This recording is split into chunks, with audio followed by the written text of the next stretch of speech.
विधानसभा election लड़ने के बाद बहुत लोकप्रिय हो गए हैं। बच्चों तक में देखा जाए तो दीपक कुमार मेहता ऐसी आपने ऐसा क्या किया था? आपके अंदर ऐसी कौन सी क्वालिटी है जो बच्चे से बुरे बुजुर्ग तक युवा तो आपके साथ में हैं ही और थे भी और रहे भी, ऐसा मैं उम्मीद करता हूँ।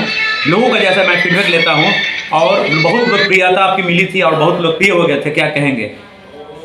इसके लिए मैं तो जनता को धन्यवाद देना चाहूँगा कि जिन्होंने मुझ पर भरोसा किया है और मैं हमारे अभिभावक के रूप में जिन्होंने हमें वोट नहीं दिया या जिनको मेरे प्रति बहुत विश्वास था लेकिन पार्टी के कारण भी कुछ वोट बढ़ गया, तो हमको यह पूरा अंदाज़ा था कि वोट काफ़ी आएगा, लेकिन पार्टी की लड़ाई के कारण कुछ कमी हुआ और कुछ हमें भी कमी रही होगी, जिस पर हमको पूरा जनता का आशीर्वाद नहीं मिल पाया और हम नहीं जीते। लेकिन जितना मत प्रतिशत जितना आया है जनता का प्यार ही था जो आपको इतना पूरा जनता का हमारा स्नेह आशीर्वाद था, जो उस समय 8000 के करीब वोट आया। तो हम इस चुनाव में भी आगे देखेंगे कि क्या हमारी उम्मीदें जनता से काफ़ी है। हम चाहेंगे कि कोरोना काल में भी देखा जाए तो मैंने कई जगहों पे लोगों से मिला, लोग कहते यही थे कि दीपक कुमार मेहता जो है हमारे मसीहा के रूप में आए हैं और हमको मदद किए हैं। क्या लगता है कोरोना को लेकर ही लोगों में आपकी लोकप्रियता बढ़ी है?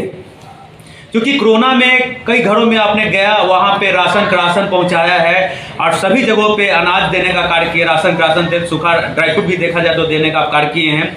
तो कहीं ना कहीं ये भी आपकी लोकप्रियता और ये भी आपकी क्वालिटी की कारगर है। आप नहीं, हमने जहाँ तक हमारा पहुँच था और जहाँ तक हम कर सकते थे हमने राशन वितरण का कार्य किया, जहाँ ज़रूरत थी गैस सिलेंडर का भी पहुँचाया और जिन घरों में आवश्यकताएं थी, पावरोटी, दूध, सब लोग हम लोगों ने जहाँ तक उस समय बाढ़ की स्थिति भी थी, कोरोना काल भी था, तो हर स्थितियों में हम लोग जनता के ऊपर खड़े होकर उतरने का प्रयास करते हैं और हमारे ये मन में इच्छा रहती है कि किसी तरह से सेवा करूं और उनके आशीर्वाद के माध्यम से ही जनता से जुड़ूं और धीरे धीरे काम करने के बाद एक मेरा मूल उद्देश्य है। बाकी रिजल्ट तो जो होता है उसके लिए मैं ज़्यादा आशंकित नहीं रहता हूं, जो रिजल्ट होना है होगा, मेरा काम ही है सेवा करना।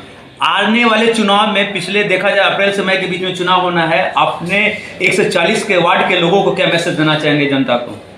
हम सभी जनप्रतिनिधियों से जो इस चुनाव में लड़ना चाहते हैं और जो लोग लड़ रहे हैं, तो मैं इतना ही कहना चाहूँगा कि सभी लोग चुनाव लड़ने के लिए लगातार 3-4 महीना पूर्व रहता है तो चुनाव में आते हैं। मेरा ये आग्रह होगा जो भी नए लोग चुनाव में आना चाहते हैं तो लगातार 5 साल पूर्व से जुड़ें, सेवा करें, जनता के बीच में जाएं और जनता का आशीर्वाद लगातार लेते रहें। हार जीत से मतलब न रखें, हार जीत तो एक हिस्सा है लड़ाई का, सेवा करने का, और सेवा से मतलब रखें। अगर बढ़िया आप कार्य करते रहेंगे और लगातार करते रहेंगे तो आपको एक न एक दिन विजय जरूर मिलेगा। इस तरह से अपनी भावनाओं को रखते हुए आगे बढ़ें। ये दीपक कुमार मेहता थे जिनके साथ हमने बात की, इनकी प्रतिक्रिया को जाना। दानापुर नगर परिषद को वर्तमान उपाध्यक्ष हैं। इनके फीडबैक मैंने इनका लिया और इनका जनता का भी फीडबैक लिया 140 वार्डों का लोगों का। इनका स्पष्ट रूप से कहना है कि सावनी मेढक की तरह जो हैं लोग जो अभी सीन में आ गए हैं, सावनी मेढक की तरह पहले जो देखा जाए फीडबैक पे तो पहले लोग नहीं होते हैं, वर्तमान में आ जाते हैं। इलेक्शन की जब गहमा गहमी शुरू होती है तो लोग आते हैं, कोई उपाध्यक्ष, अध्यक्ष, नगर परिषद और साथ ही साथ देखा जाए तो वार्ड के लेकर। तो मैं इनका स्पष्ट रूप से ये कहना है कि सरकार के विरुद्ध और वर्तमान में विरुद्ध हो या पक्ष का हो या विपक्ष का हो, जो भी समाज सेवी हो, समाज को लेकर निरंतर आगे सभी वार्डों में नगर परिषद हो या नगर निगम या जो भी समाज सेवी हो निरंतर सेवा करते रहें।